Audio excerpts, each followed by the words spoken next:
जे आम्ही एकत्र खेळायचो राहायचो किंवा फिरवायचो, आता कोणीही कोणासोबत बोलत नाही. कोणता असा उद्देश होता हा आला पुढे आणि म्हटलं सर आम्ही आंदोलनात उतरलो, त्यांच्या रस्त्यावर आम्ही करू लागले. आमच्या अंगावर म्हणजे आम्ही बोलून घेतलेले माणसं सर. मराठा समाजासाठी भेटू द्या ना. बरं काय नाही, कारखानदार यांच्याकडे, शिक्षण संस्था यांच्याकडे, आमदार खासदार यांची जास्त, मुख्यमंत्री यांची, मंत्री यांची, सगळेच यांची. आमचा एखादा अर्धा झाला तरी पोटात. दरवर्षी एक भेटला का लगेच बदलते. हनुमान शेपटी सारखं ते वाढतच चाललं. त्यानंतर सरकारने तो मुद्दा मान्य केल्यानंतर यांनी पलटी मारली. सगळे स्वराज आदेश काढला. आता तसं नाही, आता आम्हाला ओबीसीतूनच पाहिजे. तुम्ही कुठं तरी थांबणार ना, तुम्हाला नेमकं पाहिजे तरी काय. शैक्षणिक दृष्ट्या सगळ्या समाजाला आरक्षण हवंय, एका समाजाला हवंय अशातला भाग नाही. मी खेळचा रहिवासी असून तेथील सरपंच आहे, तालुका आष्टी, जिल्हा बीड येथे. तर आम्ही आज हे जे ओबीसी बचाव उपोषणाला बसले ठाके सर, त्यांना पाठिंबा देण्यासाठी तिथून आमचे 5-6 गाड्या घेऊन गावातून. मी असं ऐकलं की बीड जिल्ह्यामधनं आता प्रत्येक दिवशी पाठिंबा देण्यासाठी तालुक्यातनं लोक येणार आहे. काय वाटतं तुम्हाला, येतात काय? नाही, लोक बीड जिल्ह्यामधूनच नाही, पूर्ण महाराष्ट्रातून येणार आहेत. हा चुकीचा गैरसमज आहे की फक्त बीड जिल्ह्यातून येत आहे. त्याचं कारण मी तुम्हाला सांगतो. पहिले आता 6 दिवस झाले. पहिले 3 दिवस जे होते, 4थ्या दिवशी सरकारचे प्रतिनिधी आलते. लोक त्याची वाट पाहत होते काय होतंय ते. पण त्या त्याचं काही हे निघल्यानंतर लोक इथे यायला लागले. आणि नुसता बीड जिल्हाच येतोय हा गैरसमज आहे. म्हणजे हे खूप पसरवलंय हे लोकांनी, विशेषतः इथल्या लोकांनी.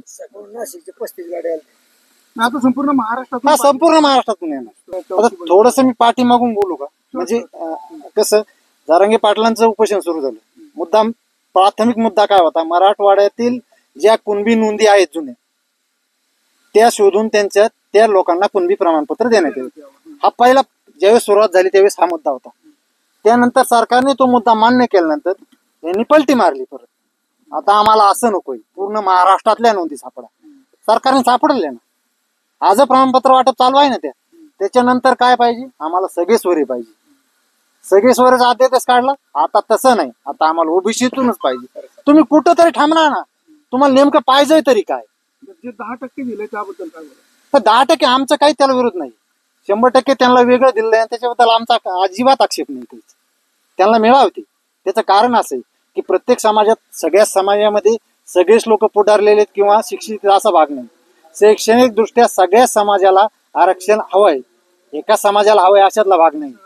हा, कारण सगळेच लोक श्रीमंत आहेत, सगळ्याजवळ पैसे आहेत, सगळेच त्यांची मुलं बाळ शिकू शकतात अशातला विषय नाही. कारण आताची परिस्थिती शिक्षणाची एवढी वाईट आहे की कोणाला नाही वाटत, कोणत्या आई बापाला वाटत नाही माझा मुलगा शिकावा, ते कोणत्या समाजाचा असून ते भेटा होत्या. त्याच्याविषयी आमचं काहीच मत नाही. पण यांच्या वाढत का चाललंय? कुठं तरी एखादा 100% बदलतात. तुम्ही पत्रकार लोक आहेत, तुम्ही पहिल्यापासून त्याच्यात आहात.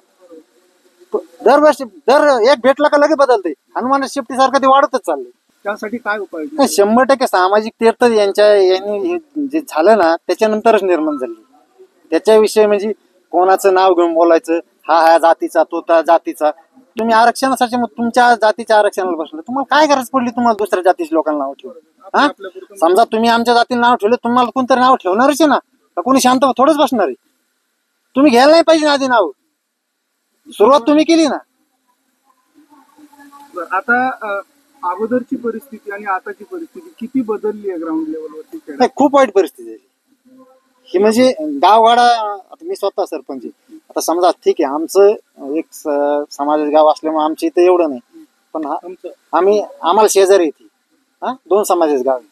खूप वाईट परिस्थिती. मित्रासोबत बोलत नाहीत आता सध्या. आजचा काळ असा आहे, जे आम्ही एकत्र खेळायचो राहायचो किंवा फिरवायचो, आता कोणीही कोणासोबत बोलत नाही.